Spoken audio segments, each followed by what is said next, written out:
Senator Lindsey Graham said North Korea's recent condemnation of the United States has China's hands all over it. Rudy Giuliani, a member of President Trump's legal team, said the president and his lawyers have nothing to fear regarding Trump's personal lawyer, Michael Cohen. President Trump declared Sunday the U.S. is helping the Thai government to help rescue a group of 12 children out of a cave in Thailand. Protesters threatening to vote Senate Majority Leader Mitch McConnell out of office accosted the Republican lawmaker as he left a Louisville, Kentucky, restaurant Saturday, with repeated shouts of "Vote you out" and "Abolish ICE." A Virginia bookstore owner called the police on a patron who was harassing former White House chief strategist Steve Bannon at his establishment.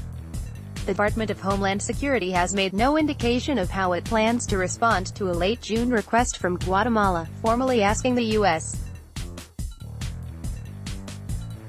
for temporary protected status, or TPS, following a volcano that struck the Central American country on June 3. House Intelligence Committee Devin Nunes, our caliph, said he believes the warrant used to spy on a member of the 2016 Trump campaign was 100% fraudulent, and called on President Trump to declassify all related information for the American public to see whether there was an effort to frame then-candidate Trump. The Justice Department still has a few more outstanding documents to hand over to Congress, despite a House-passed resolution that demanded the agency do so by Friday, according to House Intelligence Committee Chairman Devin Nunes.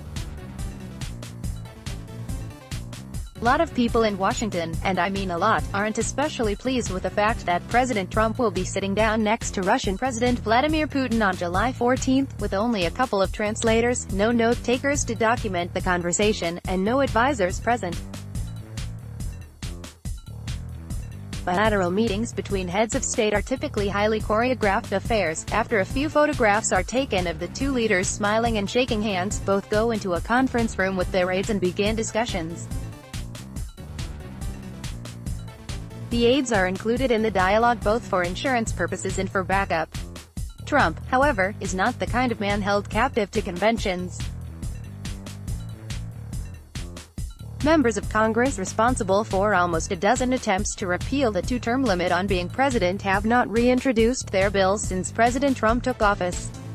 President Trump's controversial decision to hire former Fox News executive Bill Shine came at a crucial time for the White House communications operation, which Republicans close to the administration said is likely to undergo several more changes as the new Deputy Chief of Staff for Communications takes the reins.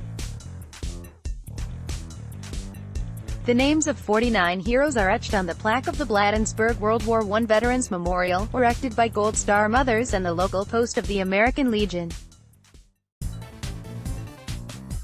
Nearly 100 years, it has stood in honor of 49 men of Prince George's County, Maryland, who gave their lives fighting for freedom in World War I.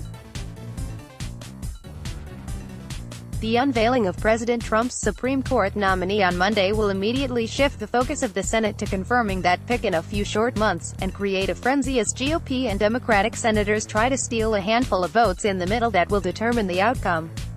The leader of an anti-violence march that shut down a Chicago freeway says the people won today. There's talk going around resistance circles that when 7 U.S. lawmakers, all Republicans, met with top Russian officials in Moscow over the 4th of July recess, they didn't even bring up Russia's efforts to interfere in the 2016 U.S. presidential election. They also, according to the story, steered clear of other touchy issues like Russia's annexation of Crimea and intervention in Ukraine. It's only natural that President Trump's re-election campaign is seeking copyright approval to use the same slogan as the Purge movie franchise, says one producer.